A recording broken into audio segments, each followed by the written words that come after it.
धन्यवाद करते हैं आपकी प्रार्थनाओं के लिए जो आप हमारे लिए single news church in India के लिए हमारे परिवार के लिए करते हैं।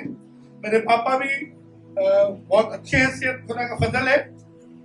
उम्र काफी है बट जोश कम नहीं हुआ है। हम लोग का एक कॉन्सर्ट था 24 तारीख को और करीब करीब 4000 लोग उस कॉन्सर्ट में थे और सबका खाना था, तो बहुत बड़ा इंतजाम था और खुदा का फजल रहा, सब कुछ बहुत अच्छा हुआ। रात में करीब करीब 12 बजे के बाद हमने वहां से निकले सब कुछ रैप अप करके, और फिर दूसरे दिन सुबह उनको जाना था न्यूजीलैंड, तो 25 की सुबह वो न्यूजीलैंड चले गए। आज न्यूजीलैंड में 3 इबादतों में प्रचार करना है। एक संडे में 2 इबादतें सुबह की हैं, एक इबादत शाम को है। धन्यवाद करते हैं उस परमेश्वर का जो अनुग्रह करता है। अगर वो अनुग्रह ना करे तो हम अपनी ओर से कुछ नहीं कर सकते। हमें लगता जरूर है कि मेरी मेहनत है, मैं कर रहा हूं, पर सच तो ये है कि अगर यहोवा ताकत ना दे तो हम कुछ नहीं कर सकते। हम गीत गाते थे, तेरे बिन मैं कुछ भी नहीं। और जब ये गीत भाई अनीश ने लिखा था, अगर आपने उस वीडियो को देखा होगा तो जैसा हम लोग का चलन है कि हम लोग कुछ लीडर होते हैं जो आगे खड़े होते हैं, गाना कराते हैं, फिर एक बड़ी पायर होती है जो पीछे होती है। और निशु भाई ने, अनीश भाई ने इस गाने को देखा, पर वो उस समय इतने छोटे थे कि शायद वो भी आगे लीडर्स नहीं खड़े हुए थे, वो पायर में खड़े हुए थे पीछे, पर गाना उनका लिखा हुआ था। सो खुदा की अपनी योजना होती है किस तरह वो गाने को इस्तेमाल करें लोगों को बरकत देने के लिए। आपको क्या करना है, सिर्फ अपने आप को और अपने तोड़े को, अपने टैलेंट को खुदा को दे देना है बस, और कुछ नहीं करना। और हमें कुछ नहीं करना होता, बाकी सब करने वाला। बस बात ये कि हम अपने आप को उसको दें। और कई बार यही देना जो है हमारे लिए बड़ी चुनौती बन जाता है। कई बार हमारी परिस्थितियां ऐसी होती हैं कि हमें तो यार मुझे तो इस समय अपने इस टैलेंट को, इस तोड़े को इस जगह इस्तेमाल करना चाहिए, इससे शायद ज्यादा पैसा जनरेट हो पाएगा, या जिससे मैं ज्यादा कमा पाऊंगा, शायद अपने परिवार का ख्याल रख पाऊंगा। और वो बात सही भी है, पर फिर भी मैंने जीवन में देखा है, जो कुछ आपका है अगर आप उसको यहोवा के हाथ में दे देते हैं ना, यहोवा के हाथ में देने का मतलब है फिर वो आपके पास नहीं है ना? अगर मैं ये फोन भैया को दे दूं तो फिर मेरे हाथ में ही रहेगा, फिर ये उनके हाथ में रहेगा। और कई बार हम भी बहुत कुछ खुदा को देते तो कहते हमने दे दिया, पर कंट्रोल हमारे पास रहता है ना। मैं कहता हूं कि मैंने अपना जीवन यीशु मसीह के लिए दे दिया, जो वो कहेगा वो मैं करूंगा, और फिर भी चुनाव तो हमारा रहता है कि उससे आ जाऊं या नहीं। वहां नहीं जाएंगे, वहां नहीं जाएंगे, वहां मुसीबत ज्यादा है, परेशानी ज्यादा है। वहां जाएंगे जहां चीजें आसान हो, है ना। खुदा का बहुत बड़ा सेवक है, उसने इतना अच्छा प्रचार किया कि पूरा शहर, पूरा देश बच गया। कौन था वो रही? योना। कमाल की बात है, प्रचार में सब लोग घुटनों पर आ गए, तौबा करने लगे, और उसने अपनी मत दिखा दी, वहां नहीं जाऊंगा। तो कह रहे हो वहां जाओ, पर वहां मैं दिन में नहीं जाऊंगा, तरसील जाऊंगा। पर खुदा को जो कराना होता है वो तो करा ही होता है। फिर चाहे वो पानी में भीग कर, मछली के पेट में रहेगा, कुछ भी हो, अगर खुदा को आपसे कुछ कराना है ना, और सुनिएगा, अगर खुदा को आपसे कुछ कराना है तो वो करा ही देगा। तो अच्छा ये है कि जो वो कहे उसको पहले ही मान लो। प्रभु कह रहा जाओ, हाँ भाई मैं चला जाऊंगा। तो जब कभी हम यहोवा को कुछ दें, उसका कंट्रोल अपने हाथ में ना रखिए। आपने दे दिया, दे दिया, और जब वो खुदा उसको अपनी तरीके से इस्तेमाल करेगा ना, मैं अक्सर सोचता हूँ यीशु मसीह ने जो भीड़ खिलाने का पहला मौका किया, 5000 लोग खिलाए, वहां तो दिखा 5000 पुरुष थे, है ना। तो दासी वाले कुछ औरतें भी होंगी, बच्चे भी होंगे, बहुत सारे लोग थे। उन सब में एक बच्चा आया जिसने कहा हाँ मेरे पास 5 रोटी और 2 मछली। पर ये सच नहीं है। होंगे तो बहुत सारे ऐसे लोग, बहुत सारे ऐसे छोटे बच्चे, बहुत सारे ऐसे बड़े बुजुर्ग जो अपने लिए बांध कर खाना, इतना बेवकूफ कोई नहीं होता। हाँ, कुछ लोग शायद हो जो बड़े गरीब हो, उनके पास ना हो, और कुछ तो ऐसे होंगे हजारों की भीड़ में जो खाना लाए तो होंगे, पर उन्होंने अपने उस खाने को यीशु के पास नहीं भेजा, यीशु को नहीं दिया। और फिर अंत में कितने टोकरे बचे? जितने टोकरे बचे वो तो छोड़िए, आज हम और आप किसकी बात कर रहे हैं? क्या उन लोगों की जिन्होंने अपना खाना नहीं दिया? नहीं। पूरी दुनिया बात करती है उस लड़के की जिसने अपना वो नाश्तेदान यहोवा को, यीशु मसीह को दे दिया। अगर आप भी चाहते हैं कि दुनिया औरों की बात ना करे, आपकी बात करे, तो जरूरी है कि जो कुछ आपके पास है वो आप खुदा को दे दे। सिंपल सी चीज है। उस लड़के ने दुआ नहीं करी, उपवास नहीं रखे, कुछ नहीं किया, सिर्फ जो था वो यहोवा को दे दिया। और उसके बाद का काम किसका है? यीशु मसीह का। इससे परेशान मत होइए कि मैं क्या करूंगा, यही तो मेरे पास है, यही तो मेरा तोड़ा है, यही तो थोड़े से पैसे मेरे हैं, इसमें से कैसे नशवांश निकालूं? जो कुछ यहोवा का है अगर आप उसको दे देंगे तो वो उसको इतना बढ़ा देगा कि आप सोच भी सकते कितना है। आप जहां बैठे हैं, भैया का परिवार है, ये सब एक गवाही है। अगर आप वही बनाना शुरू करेंगे, इतनी गवाही है जो आपने भी सोची भी नहीं होगा। इतना बड़ा भवन बन रहा है परमेश्वर का, ये सब किसने किया? क्या हमने? नहीं, हमारी मेहनत से कुछ नहीं होता। बरकत देने वाला तो यहोवा। और जब तक हम इस बात को ध्यान रखेंगे कि ये मेरी बात नहीं है, it is not about me, it is about Jesus, ये सिर्फ यीशु के बारे में है। ये असेंबली ऑफ बिलीवर्स चर्च के बारे में नहीं है कि कितनी ब्रांचेस हमारी हो गई, क्या ये उन बड़े गीतों के बारे में नहीं है, बड़े कॉन्सर्ट्स के बारे में नहीं है, उस प्रचार के बारे में नहीं है जो बिशप साहब करते हैं। ये तो खुदा के बारे में है। जब तक आप खुदा को अपने आगे रखेंगे ना, आगे रखने मतलब क्या है? मतलब जहां तू ले जाएगा वहां मैं, खुदा हमारे आगे रहे, मतलब क्या है? और यू आर माई गाइड। जहां तू ले जाएगा वहां मैं जाऊंगा, जिधर तू मुड़ जाएगा मैं भी। कई चीजें हमें देखने में बहुत अच्छी लगती है ना। लूत के बारे में जानते हैं सब? लूत से खुदा खादिम ने क्या कहा था? अब्राहम था ना, उसने क्या कहा था? तू चुन ले। अगर लूत अक्लमंद होता तो उसे मालूम होता कि मेरे पास तो शायद ऐसी योग्यता नहीं, खुदा मुझसे बात करने आए, पर अब्राहम से खुदा बात करता है। और अगर वो चाहता तो ये कह सकता था, अब्राहम जहां तुम जाओगे वहीं मैं जाऊंगा। जब आपको मालूम होता है ना कि किसी शख्स के साथ खुदा का रूह है या खुदा उससे बातें करता है, तो आप दो काम कर सकते हैं। या तो आप उससे चिढ़ने लगिए। आपको मालूम है मूसा की सगी बहन थी, क्या नाम था उसका? मरियम। और एक ने लिखा है, वो कह लगी क्या यहोवा सिर्फ मूसा से ही बात करता है? सगी बहन, बचपन से कि घर में शायद बड़े होंगे, या सब जानते हैं रिश्ता कैसा होता है एक भाई बहन में। पर यह बात खुदा को अच्छी और अफसोस की बात यह लिखा है कि वो अपने मरने के दिन तक कोढ़ी मिली, शिफा नहीं मिली उसको।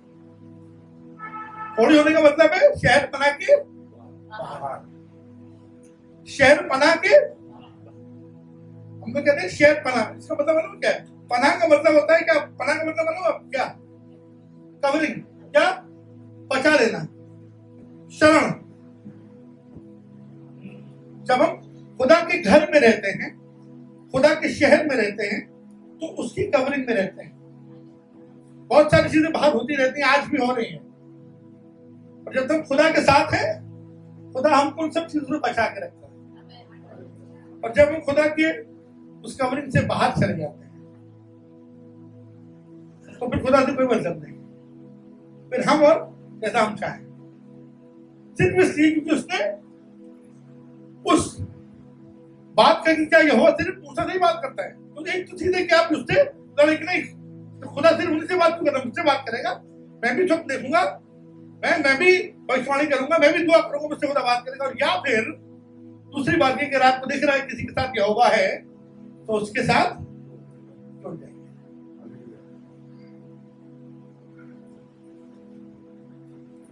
यहोशू ने ये तो किया था ना कि वो मूसा के साथ साथ रहता था, कुछ बहुत बड़ा नहीं करता था, और जहां मूसा वहीं यहोशू।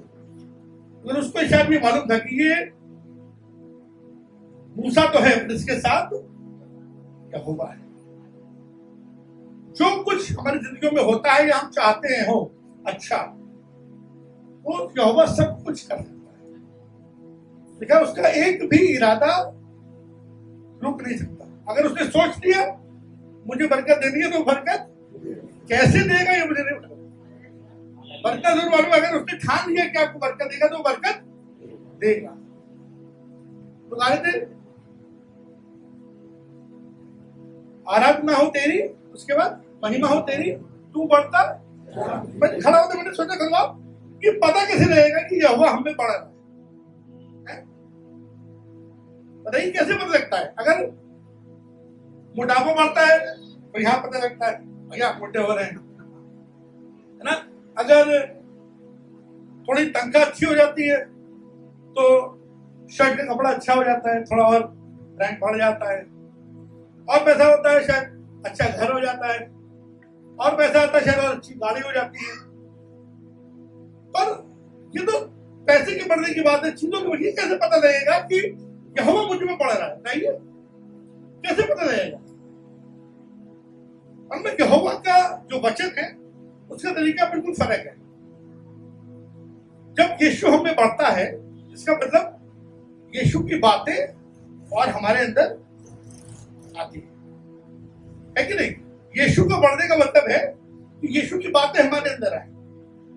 यीशु की बातें सिर्फ यीशु के काम नहीं कि उसने आश्चर्यकर्म करे, जिसको देख लिया जादू शिफा आ जा, शिफा आ गया, है ना। अंधे को कह दिया जादू शिलो कुंड में धोले, उसने धो लिया, वो चंगा हो गया। मुर्दों को जिला दी, वो तो यीशु मसीह ने किया, बहुत से लोगों को चंगाई दी। और उससे बढ़कर यीशु का स्वभाव, यीशु मसीह कैसा था मालूम कैसा था? वो लिखा है वो एक औरत को पकड़ कर लाए जो एंड जिना में पकड़ी गई थी। हिंदी में क्या लिखा है? जो व्यभिचार में, मतलब रेड हैंडेड कहते हैं, रेड हैंडेड पकड़ लिया, रंगे हाथ में पकड़ लिया।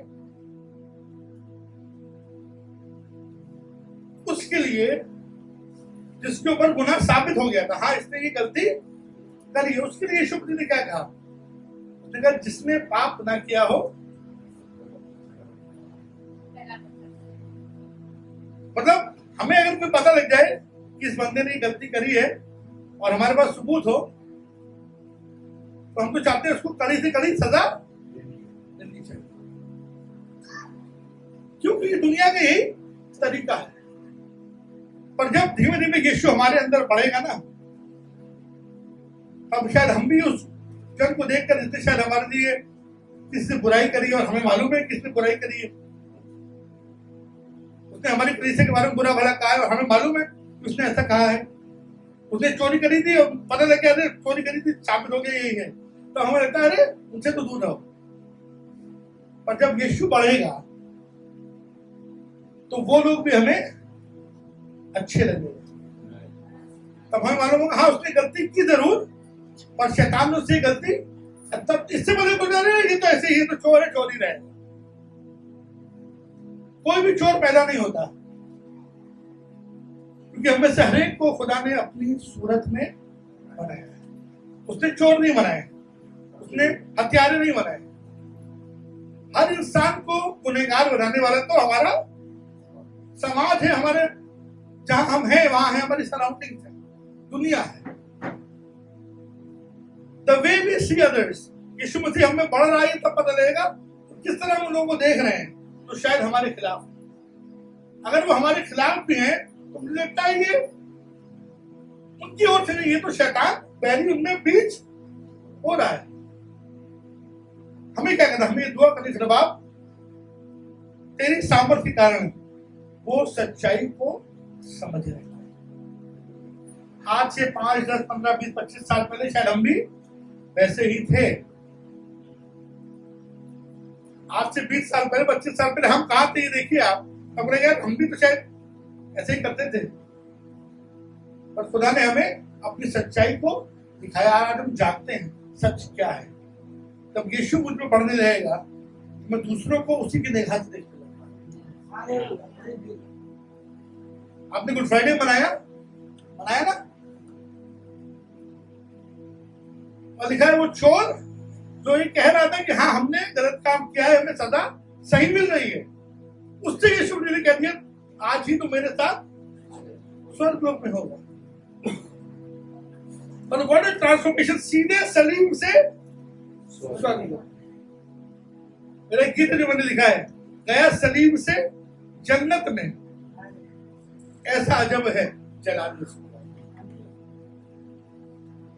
इवन ऑन द क्रॉस, सलीब पर लग के समय भी यीशु मसीह मालूम है इसने गुनाह बहुत किए हैं, ये मान भी रहा है, पर आज ये वाकई अपने गुनाहों से तौबा कर रहा है।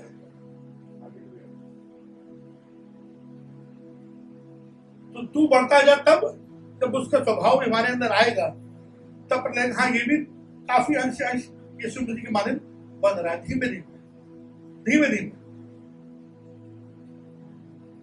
यीशु मसीह ने लिखा उसने लोगों के लिए इतनी भलाई करी कि अगर सब लिखी जाती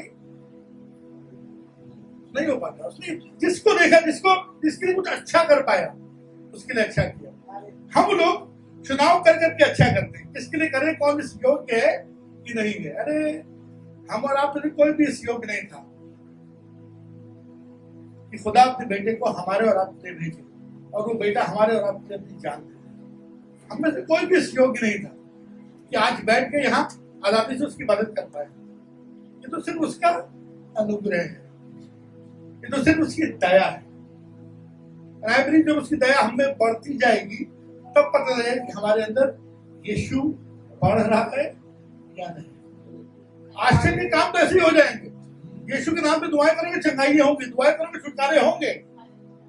don't look after those things, यार दुआ आश्चर्यक्रम होने लगे, ऐसा हो जाए, मुर्दा जिंदा हो जाए, ये हो जाए, कोई फायदा नहीं है।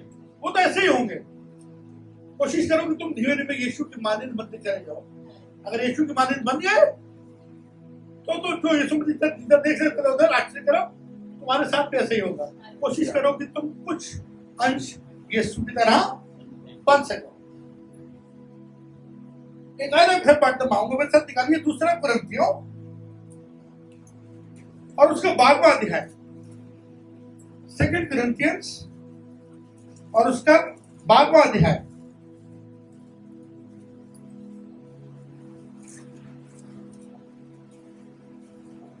और उसके पहले पढ़ेंगे 9वीं आयत। यहां पर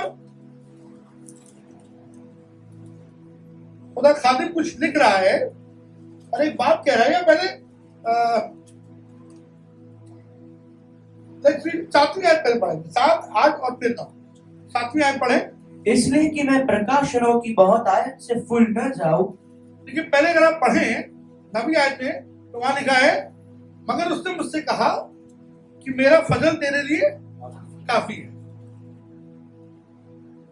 ये बात बनी कि उसके कांटा लगाया गया था ना। आप पढ़ेंगे क्यों, तो बात करते हैं कि लोग कहते हैं कि कुछ ऐसा था जो जिससे वो छूट नहीं पा रहा था, कोई कमजोरी थी, कुछ ऐसा था जिसके कारण वो ये कांटा उसके लगा हुआ था और उसने बहुत दुआ करे, पर खुदा ने कहा नहीं, मैं उसको नहीं हटाऊंगा, मेरा अनुग्रह तेरे लिए बहुत है। और 7वीं आयत पढ़ो क्या लिखा है, इसलिए कि मैं प्रकाशनों की बहुत आयत। सुनिएगा कांटा क्यों लगा था, ये है मेन बात। आपके जीवन में एक तकलीफ खुदा ने दी हुई है और वो क्यों है। और बहुत से खादिम हैं जो बहुत खुदा खिदमत कर रहे हैं, बहुत अच्छा चलता है, पर कुछ ऐसा होता है जिसमें वो उनको लगता है ये चीज मुझे बड़ा परेशान कर रही है। इट कुड बी फिजिकल, शायद कोई फिजिकल एलिमेंट हो, कोई दर्द हो जो आपको सता रहा हो। आप ढेर लोगों के लिए दुआ करते हैं पर आपके पास वही दर्द बना हुआ है। शायद कोई ऐसी बीमारी हो, शायद डायबिटीज हो, ढेर लोग के दुआ करके आते हो ठीक हो जाए, पर आपके पास शायद वो बना हुआ है। पर यह पढ़िए क्या अच्छी बात लिखी लिखा है, और इसलिए कि मैं प्रकाशनों की बहुत आयत से फूल न जाऊं। ऐसा ना हो मेरे शरीर नहीं कि ऐसा ना हो कि मेरे पास इतना प्रकाशन, रेवलेशन, खुदा की बात, कहीं वो बातें जो खुदा मुझसे कह रहा है मुझे इतनी मिल जाए कि मैं उनसे भूल जाऊं। और कभी कभी ऐसा ही होता है, जब खुदा बाप हमको बहुत इस्तेमाल करने लगता है, जब हम एक के वाले बढ़िया गाने लिखने लगते हैं, जब कॉन्सर्ट बड़े बड़े होने लगते हैं, जब ढेरों लोग हमारी वाहवाही करेंगे, वाह भैया आपने बहुत अच्छा गाया, आपने बढ़िया गाया, आपने विचार बहुत अच्छे किया, आपने दुआ करी थी तो मैं चंगा हो गया, सब कुछ बहुत अच्छा होने लगता है। तब क्या होता है, धीमे धीमे, एक बार में नहीं, धीमे धीमे हवा भर जाती है।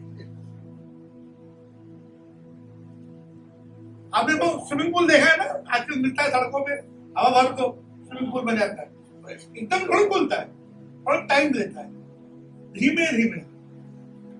तब क्या होता है, जब प्रकाशनों की बहुतायत हो जाती है, इसलिए कि मैं प्रकाशनों की बहुतायत से भूल ना जाऊं, ऐसा ना हो कि मैं कह रहा मुझे तो अब आ गया। जब तक हमें कुछ नहीं आता तो कोई दिक्कत नहीं होती है, जब चीजें आ जाती है ना, दिक्कत तब होती है।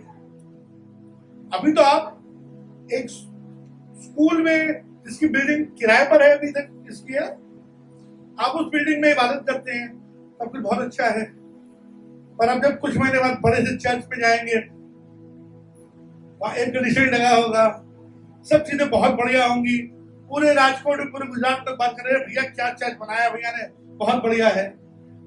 धीमे धीमे इस बात को याद रखना, उन सब चीजों के कारण भूल मत जाना। धीमे धीमे, जब नहीं था कुछ नहीं था, पर जब तक होने लगता है ना, तो दुनिया देखने लगती है और बातें होने हम लगता है, हाँ यार खुदा ने हमको बहुत बरकत दी, वाकई हमारे पास ऐसा है, तो दूसरों के पास, बस बात सिर्फ यही है कि हमारे पास कुछ ऐसा हो जो किसी और के पास।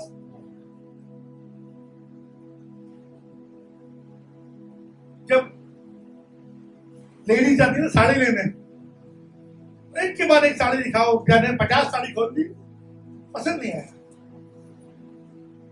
और छोड़ के दूसरी दुकान पर।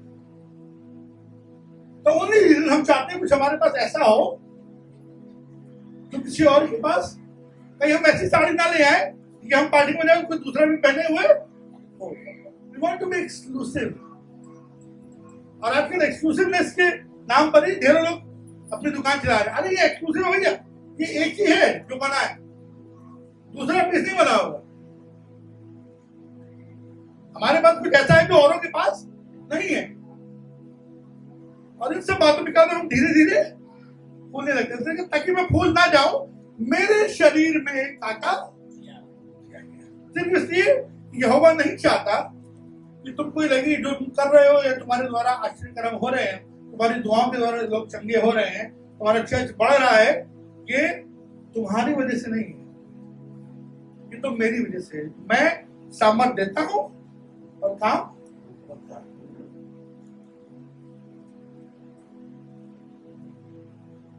उनका बड़ा जन सैमसन धीरे धीरे उसे लगने लगा था कि अब तो मेरे पास सामर्थ है, मैं तो बस उठता हूं, खड़कता हूं, काम हो जाता है।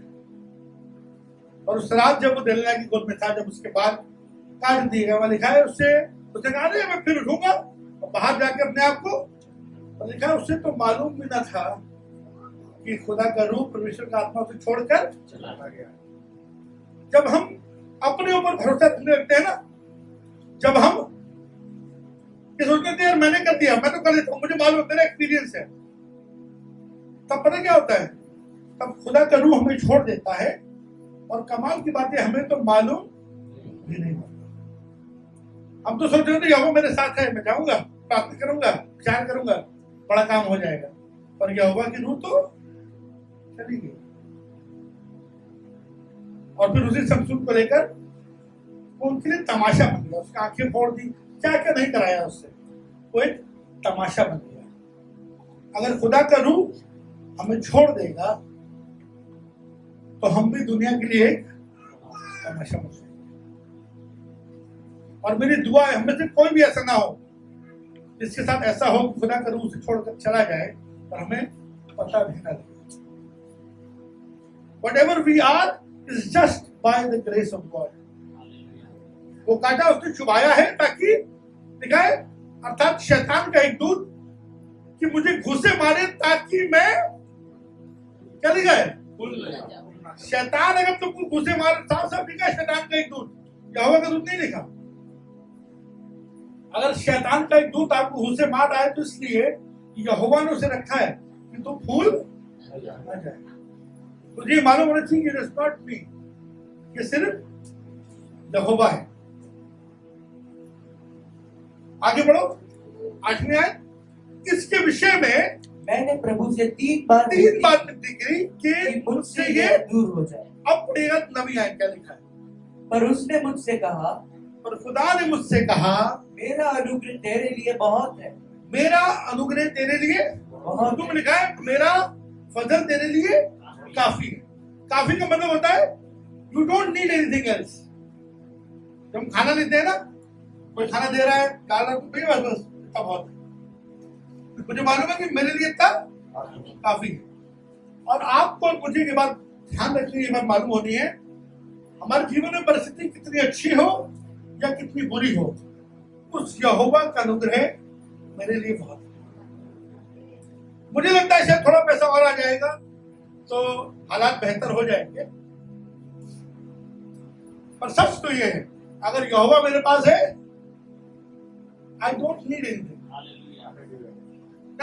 आज बाइबल की भजन संहिता 23, वहां पर एक ट्रांसलेशन में, बाइबल की इंग्लिश ट्रांसलेशन में लिखा है ना, यहोवा मेरा चरवाहा, मुझे कुछ घटी। वहां पर लिखा है, the Lord is my shepherd, यहोवा मेरा चरवाहा है, I have everything I need. मतलब जितनी मेरी जरूरत है उतना मेरे पास। कई बार दिक्कतें नीड से नहीं होती है, नीड जो हमारी है वो तो हमारे पास होती है, पर हमारे जो वांट्स है ना, जो हमें चाहिए, वो हमारी जरूरत नहीं है, पर हमें चाहिए। बात समझ रहे हो? हमारी जरूरत नहीं है, पर हमें चाहिए ये हो जाए। मैं किसी से बात करने के लिए एक फोन हमें चाहिए होता है ना, आईफोन नहीं चाहिए होता। आईफोन तो हमारी वांट्स है, हमारी नीड तो सिर्फ एक फोन है। उसी तरह हमारी नीड जो है ना, इस दुनिया में रहते हुए, इनफैक्ट मैं तो ये कहना मांगता हूं, दुनिया में हर एक शख्स जो है उसकी जरूरत सिर्फ एक है, और वो है यीशु मसीह। जब यीशु मसीह आपको मिल जाएगा, तब आपको पता लगेगा, यार मैं तो पैसे के पीछे, गाड़ी के पीछे, लोगों के पीछे, रसूख के पीछे, बड़े बड़े अधिकारियों के पीछे भाग रहा था, पर मेरी जरूरत तो वो नहीं है। मेरी जरूरत तो असली यीशु। क्योंकि जब यीशु मेरे साथ होगा तो चारों ओर क्या हो रहा है इससे फर्क नहीं पड़ता। बताऊं कैसे? बहुत अच्छा एक एग्जाम्पल मुझे मिला है, शख्स को मैंने सुना प्रचार करते हुए, बात को बता रहा था, यार थोड़ी बहुत ठंड पड़ती है, थोड़ी बहुत ज्यादा नहीं, यूपी में तो बहुत पड़ती है, हमारे तो 2 डिग्री 0 डिग्री तक चला जाता है। भैया को बड़ा मजा आता है जब आते हैं, कहते मैं तो नहीं शिफ्ट हो जाऊंगा। तो जब ठंड होती है तो हम लोग कुछ गर्म कपड़ा पहनते हैं ना। कितने लोग जैकेट पहनते हैं जब ठंड होती है? जैकेट, स्वेटर कुछ पहनते हैं, और आपको उससे गर्मी लगती है। गर्मी देता है कि नहीं देता है? पर जब आप जैकेट पहनते हो, कोट पहनते हो, तो क्या आपके चारों तरफ की ठंड खत्म हो जाती है? नहीं। पर फिर भी आपको उसी ठंड में, मैंने कहा था ना, सर्दी में भी गर्मी का एहसास है ना, कॉटफुल का अलग से रंग सरा। बाहर चारों तरफ सर्दी है, पर आपको गर्मी लगेगी। और मैं ऐसी यीशु मसीह है, जब परिस्थितियां बहुत बुरी होती है तो मुझसे ये दुआ मत करो, यीशु की तरफ आप ये सब चीजें खत्म हो जाए, बुरी चीजें चली जाए, सब कुछ अच्छा हो जाए। पर जब उन बुरी परिस्थितियों में आप यीशु मसीह को ओढ़ लेते हो ना, तो चारों तरफ जो हो रहा है उससे आप कुछ फर्क नहीं पड़ रहा। कोशिश करो कि आप यीशु मसीह को ओढ़। अगर आप यीशु मसीह को ओढ़े रहोगे, चारों तरफ बहुत कुछ हो रहा होगा, आजकल बहुत ज्यादा हो रहा है, पर जो भी हो रहा है, सच बताऊं, ये सब यहोवा की मर्जी में हो रहा है। ऐसा नहीं कि यीशु मसीह को नींद आ गई, झपकी लग गई और शैतान ने अपना काम कर दिया। नहीं, हमें लगता है, पर ये सच नहीं लिखा, ना वो सोता है और ना ऊँघता है, झपकी भी नहीं आती उसको। जो कुछ मेरे और आपके जीवन में हो रहा है, जो कुछ मसीहों के साथ हो रहा है पूरी दुनिया में, वो यीशु मसीह की मर्जी में हो रहा है। हम लोग कई बार हिंदुस्तान में बड़े आजकल परेशान हो जाते हैं कि यार ऐसा क्यों हो गया, फलानी जगह पे लोगों ने धावा बोल दिया है, फलानी जगह अटैक हो गया। आपको मालूम एक देश है, आपका नाम सुना होगा, नाइजीरिया। वहां एक दो नहीं, हजारों लाखों की तादाद में ईसाइयों को मारा जाता है। एक बार में पूरे पूरे चर्च को जाके खत्म कर दे रहे हैं। पर क्या ये भी यहोवा की मर्जी में हो रहा है? हाँ, क्योंकि यहोवा की मर्जी के बगैर एक पत्ता भी नहीं हो सकता। इस बात को दृढ़ता से अपने अंदर बचा लो। जो कुछ भी मेरे जीवन में हो रहा है, मेरे यहोवा ने अनुमति दी है, इसीलिए हो रहा है। अगर वो हाँ नहीं करेगा तो ये नहीं होगा, और अगर उसने हाँ कर दी है तो मैं उसकी मर्जी में सहमत हूं। इट इज वेरी इंपॉर्टेंट कि हम उसकी मर्जी में सहमत रहें, कि जब हम उसकी मर्जी में सहमत होंगे, जब हम उसको ओढ़े होंगे, तो लिखा ना, तेरी एक और 1000 गिरेंगे, एक और तुझे कुछ हानि नहीं। चाहे वो यहोवा शद्रक मिशक अबेदनगो की तरह हमारे आग के भट्टे में आ जाए और हमें छुड़ा ले, तब भी यहोवा की बड़ाई होगी और हम सुरक्षित रहेंगे। और क्या पता हम भी स्तिफनुस की तरह पत्थरवा करे जाए और मर जाए, पर तब भी जब वो अपनी आंखें उठाएंगे तो हम स्वर्ग को खुला और यहोवा को, यीशु मसीह को अपने लिए खड़ा पाएंगे। पता नहीं यहोवा की हमारी मर्जी क्या है, ये मुझे नहीं मालूम।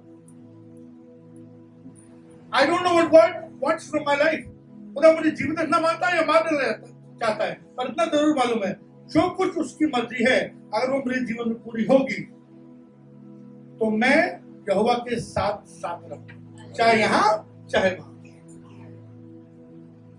It is very important in these days कि हम चर्च को, कलीसिया को ये बात मालूम हो कि डरो नहीं, जो कुछ हो रहा है वो यहोवा की मर्जी में होकर हो रहा है। और यहोवा को लिखा है, लिखा ना, हम जयवंत से भी, इसका मतलब क्या है? हमने अपनी जीत के लिए कुछ नहीं किया, हमने अपनी जीत के लिए कुछ नहीं किया, उसने सलीब पर सब कुछ जीत लिया। जब वो कब्र से बाहर निकला, उसने कहा, है मौत तेरा डंक कहां रहा? और मौत से बड़ी और कोई चीज डर की है नहीं। हर इंसान इसलिए कुछ गड़बड़ ना हो जाए, अगर तबीयत खराब हुई दिखा लो, ज्यादा सीरियस ना हो जाए। मेन बात क्या है, यार मर ना जाए, खत्म ना हो जाए। अरे उसने तो मौत को भी जीत लिया है। We have a God who is victorious। वो हर परिस्थिति पर, बुरी से बुरी चीज पर जयवंत है। और हम और आपको सिर्फ क्या करना है? कुछ लड़ना नहीं है, हम और आपको सिर्फ उसको ओढ़ लेना है। जब हम यीशु उसको अपने ऊपर ओढ़ लेंगे तो आप से आप, जो हमारे चारों ओर हो रहा है, उससे हमें परेशानी, जो हमें मालूम है यार हम तो जीते हुए हैं, हम तो जीते हुए। लोगों को लग रहा है कि यार, अरे जैसे कभी कभी लोग, आप मैच की हाइलाइट्स देखते हो ना, पर आपको मालूम है टीम जीती हुई है तो आप बड़े रिलैक्स होकर देखते हो। तो क्या आपको मालूम है मेरी टीम तो जीत गई थी, तो हाईलाइट है। उसी तरह सोचिए, युद्ध तो यहोवा जीत चुका है, यीशु मसीह तो विजयी है। लोगों को लग रहा है यार कुछ कर दो, परेशान हो जाए, पर सच तो ये कि मेरा यीशु जीवित है, और क्योंकि मैं उसके पीछे चलता हूं, वो मेरे अंदर है, इसलिए मैं भी जयवंत से बढ़कर। और उसने मुझसे कहा, मेरा अनुग्रह तेरे लिए बहुत है। बात करिए क्योंकि, तो पढ़िएगा, क्योंकि सब लोग मिलकर पढ़े एक साथ। उसने मुझसे कहा, मेरा अनुग्रह तेरे लिए बहुत है, क्योंकि मेरी सामर्थ निर्बलता में सिद्ध होती है। अब सुनिएगा इस बात को। कितने लोग चाहते हैं कि जो कुछ हम करें वो सिद्ध हो जाए, है ना? कुछ भी आप करो, चाहते हो चाय बनाओ, इतनी बढ़िया बनाओ कि मजा आ जाए पीने वाले, है ना? डपनी बजाओ तो ऐसे बजाओ कि स्वामी जी ने बरत बोला, तुमको नित्यानंद जी बताएंगे, भैया आएगा तो जी तो आएगा और कोई नहीं आएगा, मीटिंग में बैठ के आएगा मेरे पास, है। जो कुछ हम करना चाहते हैं परफेक्ट हो जाए उसको। प्रचार करने में ऐसा करें कि मजा आ जाए। गीत लिखे तो ऐसा लिखे, भैया किसने गीत लिखा है, जो कुछ भी हम करें ज्यादा से परफेक्ट। पर यहाँ पर क्या लिखा है, सिद्ध होने का तरीका क्या मालूम बताइए कि क्या लिखा है, क्योंकि मेरी सामर्थ किसमें सिद्ध होती है, इसका मतलब अगर तुम सिद्धता की ओर बढ़ना मांग रहे हो, निर्बलता होकर सिद्धता, हमें लग रहा है सब कुछ बहुत अच्छा है, कुछ गड़बड़ ना हो, किसी चीज की कमी ना हो, कोई हमारे खिलाफ ना खड़ा हो, कोई इंक्वायरी ना बैठे, हम आप चुपचाप अपना काम कर लें। नहीं, जब तुम निर्बल होगे तभी उसकी सामर्थ्य सिद्ध होगी। और क्यों, जब हम सामर्थ्य होंगे और हम जीत गए तो हमने अपने वजह से जीता है। जब दंगल होता है ना, दंगल कुश्ती होती है, अगर एक आदमी दोनों बड़े मजबूत हो और दंगल हो, एक जीत जाए तो कहते भैया मजबूत है, पर एक सोचिए एक जोरावर हो, मेरी तरह हो, और एक हो कीबोर्ड में हर तो भाई दूसरा कीबोर्ड कम है, कौन है वो, खड़ा हो जाओ और हम दोनों का दंगल हो जाए और अभिषेक जीत जाए। अगर हम दोनों का दंगल हो जाए और अभिषेक जीत जाए, तब लगेगा भाई ये अभिषेक की सामर्थ्य तो नहीं, ये तो कुछ अलौकिक, कुछ ऐसा था तो चमत्कार हो गया।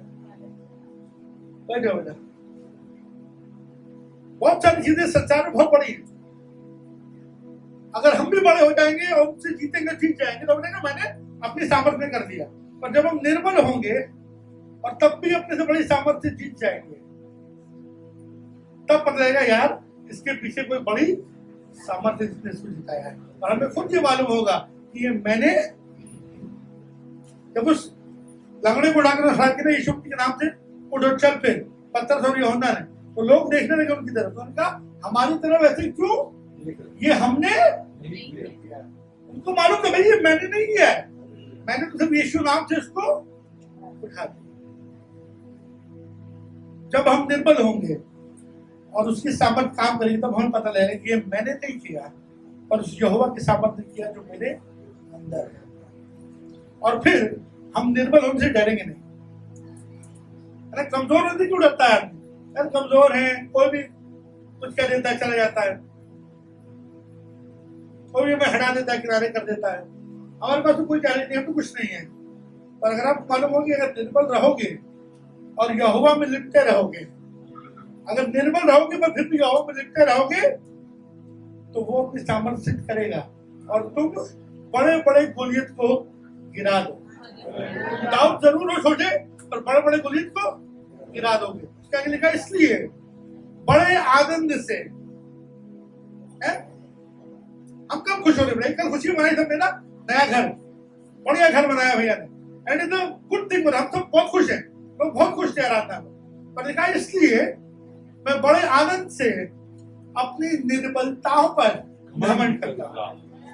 मैं अपनी बड़ी चीजों पर घमंड नहीं करता, तो मैं अच्छा गा लेता हूं उसमें घमंड नहीं करता, तो मैं बढ़िया प्रचार करता हूं उसमें घमंड नहीं करता, पर जो मैं नहीं कर पाता हूं मैं उस पर भी घमंड करता हूं। मालूम क्यों, कि मसीह की सामर्थ मुझ पर छाया करती है। सब कुछ आपके पास है और अगर मसीह की सामर्थ नहीं है तो कुछ भी नहीं है, और अगर कुछ भी नहीं है पर मसीह की सामर्थ पर छाया कर रही है तो सब कुछ है।